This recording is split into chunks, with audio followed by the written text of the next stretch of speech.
Enxergar bem é essencial para uma vida longa e saudável. Mas quais as medidas necessárias para preservar a visão de homens e mulheres de todas as idades? O Congresso Nacional promoveu, com especialistas de todo o país, o 4º Fórum Nacional da Saúde Ocular. Cidadania convidou o oftalmologista Marcos Ávila para conversar sobre esse tema. Seja bem-vindo, Dr. Marcos. Muito obrigado pelo convite. No dia 29 de fevereiro foi realizado o 4º Fórum Nacional. O primeiro fórum foi realizado em 11 anos atrás, em 2001. O que aconteceu? Que progressos foram obtidos nessa relação entre os profissionais da oftalmologia, o Conselho Brasileiro de Oftalmologia à frente e o Congresso Nacional? Uma relação de extrema produtividade. Eu encaro isso como um projeto de cidadania, como um projeto social dos oftalmologistas brasileiros, diga-se passagem. Hoje nós somos o 2º maior grupo do mundo já. Nós temos aí um pouco mais de 16 mil oftalmologistas.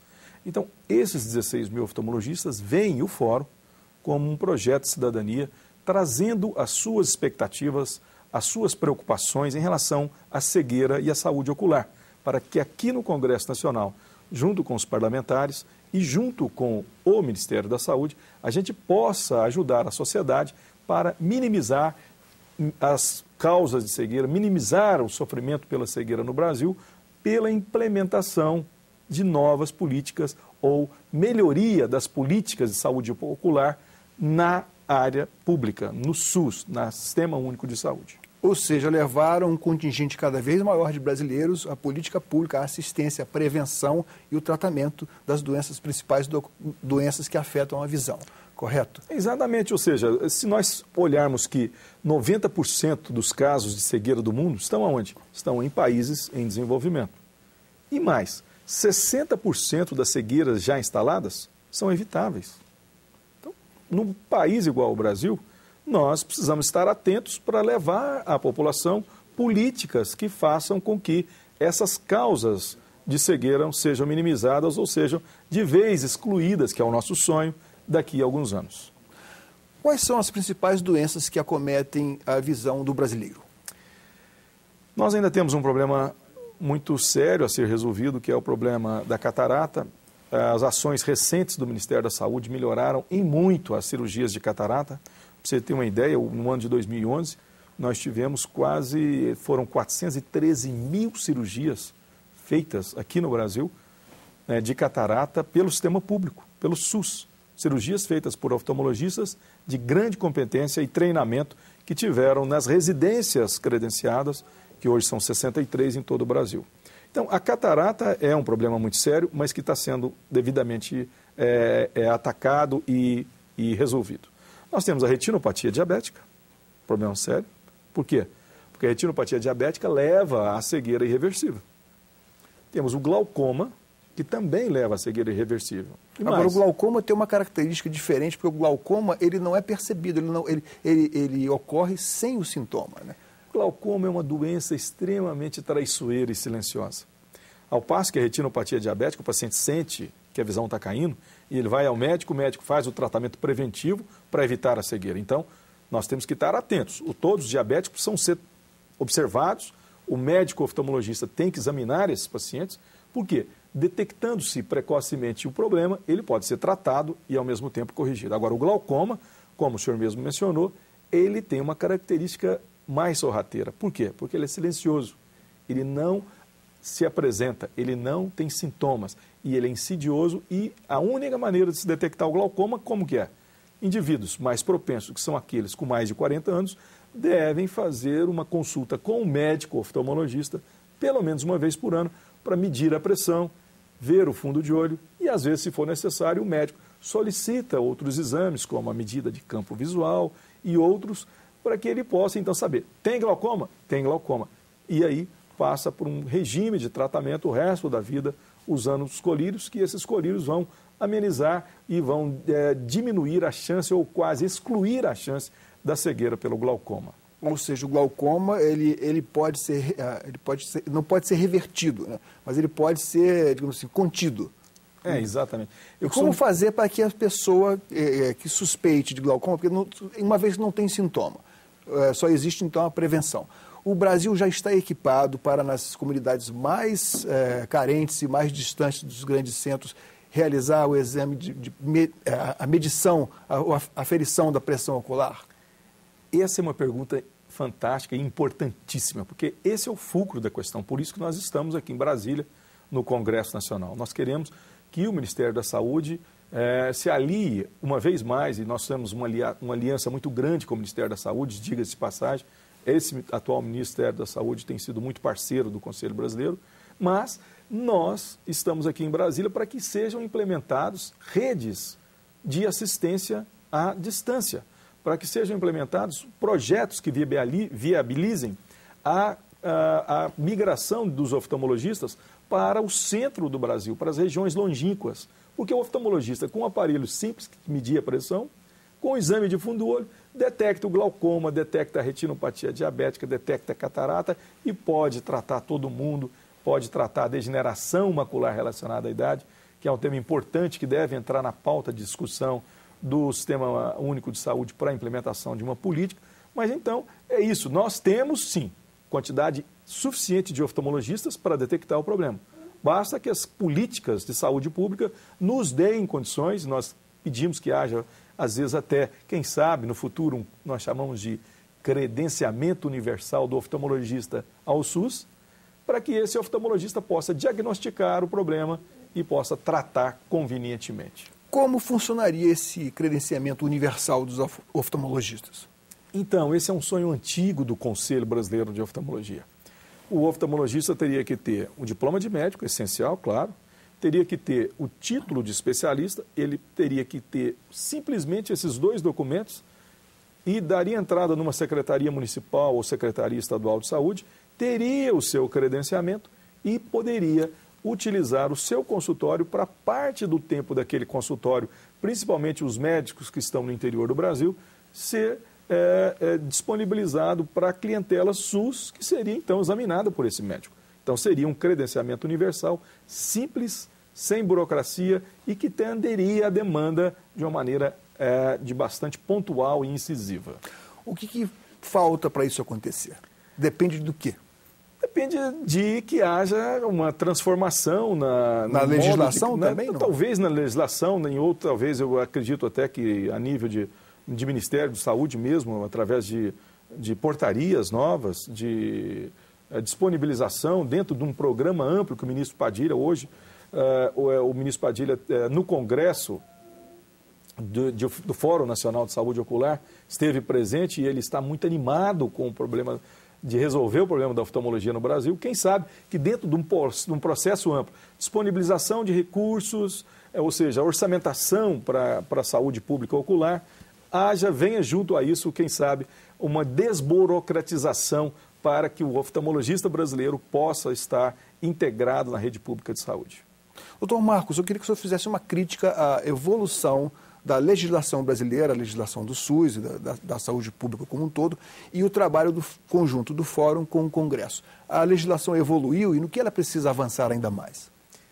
Então, isso é um assunto importantíssimo para todos nós da oftalmologia. Nós tivemos lá em 2001 o primeiro fórum, começaram então as políticas que eram chamadas de mutirão, os mutirões de catarata, os mutirões de retinopatia diabética, depois vieram o momento de tratamento do transplante de córnea e tudo isso veio num crescente. Até que em 2008 nós tivemos uma portaria chamada Portaria 288 do Ministério da Saúde, que foi uma portaria muito esperada e que foi uma portaria de grande sucesso, que trouxe para o público o tratamento de uma maneira sistematizada, sem as intervenções pontuais, que eram os mutirões, uma maneira uniforme, tranquila e serena de tratamento da catarata, da retinopatia diabética, do transplante de córnea, enfim, uma série de políticas que foram traçadas. Então, nós gostamos muito dessa portaria, é uma portaria que veio atender aos nossos anseios em parte, mas falta um pouco mais.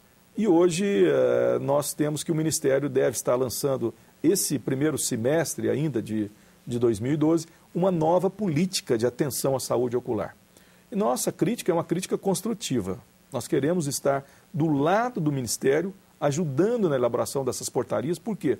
porque nós estamos lá na ponta, enquanto centros que somos da universidade, o Conselho Brasileiro de Oftalmologia tem uma participação muito intensa das universidades, e a universidade dos polos de atendimento, dos centros de atendimento. Então, essa construção da política de atenção à saúde ocular se merece críticas, são críticas construtivas, porque, na verdade, essa parceria com o Ministério da Saúde é muito eficiente em levar lá na ponta o cuidado da saúde ocular. Qual a contribuição que o comércio e a indústria brasileiros podem dar a essa política nacional digamos assim, que é defendida pelo Fórum aqui no Congresso e junto aos profissionais? A indústria, eu diria, talvez, o comércio, a indústria, tem uma participação muito significativa. Por quê? Porque eles têm que adotar políticas específicas para o SUS. Eu acho que no Brasil nós temos esse sistema estruturado, que é o Sistema Único de Saúde, que é um orgulho do Brasil.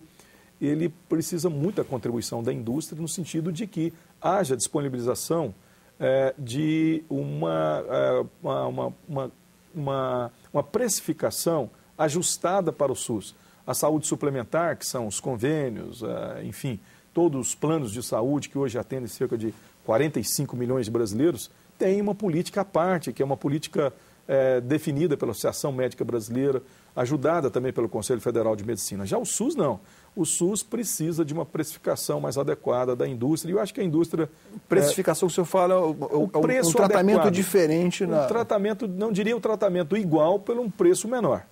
É um tratamento que o cidadão teria acesso ao que tem de melhor de tecnologia, e a indústria poderia colaborar oferecendo isso para o sistema público com um preço menor, com um preço mais adequado, para que o sistema público, que já está onerado por outras demandas, não vir a ser tão judiado, vamos dizer assim, sofresse tanto impacto financeiro de um preço que é praticado em outras esferas. Então, eu acredito que a indústria e o comércio poderiam ajudar, fazendo com que oferecendo os produtos de alta tecnologia por um preço mais adequado. E os impostos? Do lado do governo poderia haver também algum tratamento diferente com relação aos impostos desses insumos e desses equipamentos industriais? Isso é uma discussão muito ampla que ocorre em várias esferas da área médica, na Associação Médica Brasileira, a taxação de impostos para prestadores de serviço do Sistema Único de Saúde. É um processo que está ainda na fase bastante inicial, mas eu gosto muito dessa ideia. Eu acho que a redução de impostos para quem está trabalhando na rede pública deveria ser, para os prestadores da rede pública, deveria ser uma realidade no Brasil.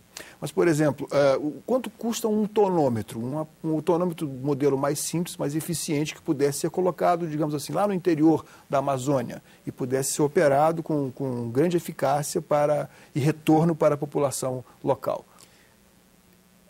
Você vai ficar até surpreso com a minha resposta. Não é um equipamento caro. O equipamento básico de oftalmologia, um consultório oftalmológico completo hoje, está girando na faixa aí de 140, 150 mil reais completo, incluindo um aparelho que todos que já foram oftalmologistas já viram, ele já foi examinado, um aparelho que parece um microscópio, esse aparelho chama-se lâmpada de fenda. Existe um aparelho para ver o fundo de olho, que é o oftalmoscópio, e nós temos o tonômetro de aplanação. Enfim, o aparelho para a receita do óculos, se juntar tudo isso com os móveis, com tudo com o computador, com tudo isso, é na faixa aí de 140, 150 mil reais. Um consultório completo para que o oftalmologista possa, ali, naquele local, resolver, pasme, mais de 90% dos problemas visuais da população. E as prefeituras têm mostrado interesse em adquirir esse equipamento ou por outra, há dificuldade em que os profissionais da oftalmologia também sigam para trabalhar em localidades mais distantes? Eu vejo isso de uma outra maneira. Eu acho que para o oftalmologista que vai para o interior, que vai se instalar no interior, ele deveria ter o que eu gosto de chamar de parceria público-privada da oftalmologia, PPO. O que seria isso? O oftalmologista vai para o interior, ele compra o seu consultório financiado pelo banco, com algum ou outro juros subsidiados, se houver essa possibilidade, e ele poderia, lá no interior, trabalhar para a prefeitura, teria uma cota de consultas que a prefeitura local iria pagar, ele teria convênios com os vários órgãos públicos, federais, municipais, estaduais, para que esses órgãos tivessem os seus funcionários atendidos por esse médico. Ele faria convênio com sindicatos, faria convênio com as associações, com as cooperativas e todo mundo junto trazendo uma quantidade de pacientes mínima para que esse oftalmologista pudesse ter o seu sustento garantido lá com aquele consultório. Assim ele poderia pagar o consultório, criar a sua família, ter um rendimento que fosse compatível com a sua atividade e, com isso, levar o que mais queremos, que é essa cuidado oftalmológico para o interior do Brasil.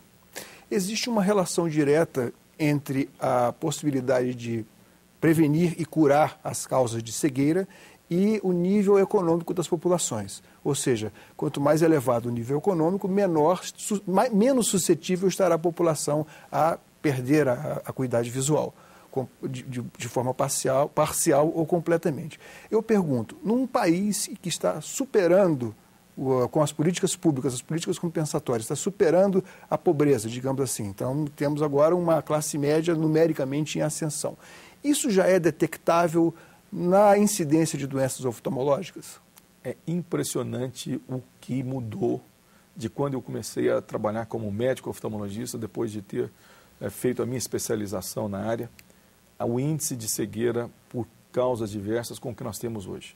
É incrível. É uma situação que pode ser constatada a olhos vistos. Hoje o índice de cegueira diminuiu muito.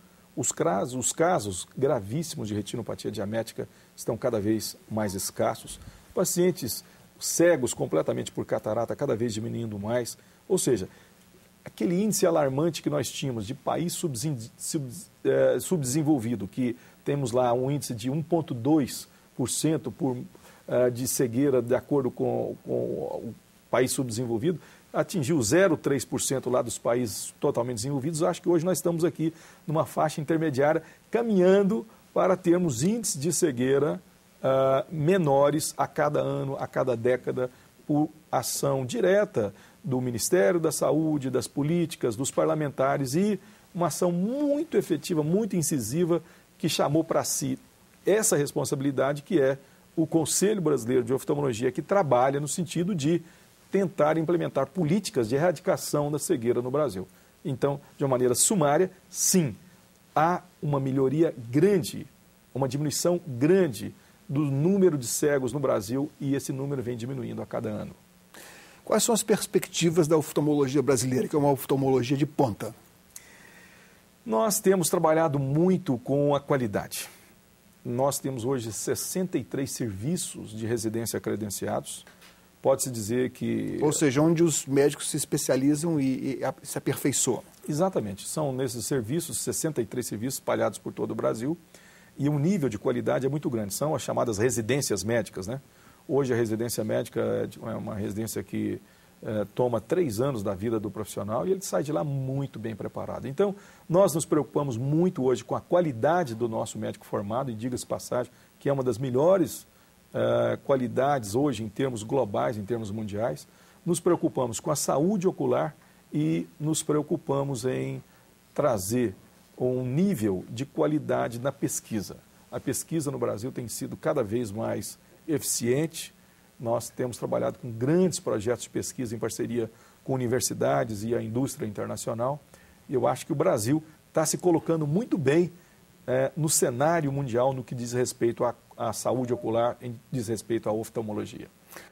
Doutor Marcos, muito obrigado pela sua presença aqui nos nossos estúdios. Cidadania conversou com o oftalmologista Marcos Ávila, coordenador do 4º Fórum Nacional da Saúde Ocular. Se você quiser mandar críticas, sugestões ou mesmo baixar uma cópia deste programa via internet, acesse www.senado.gov.br/tv. Obrigado pela atenção e até o próximo Cidadania.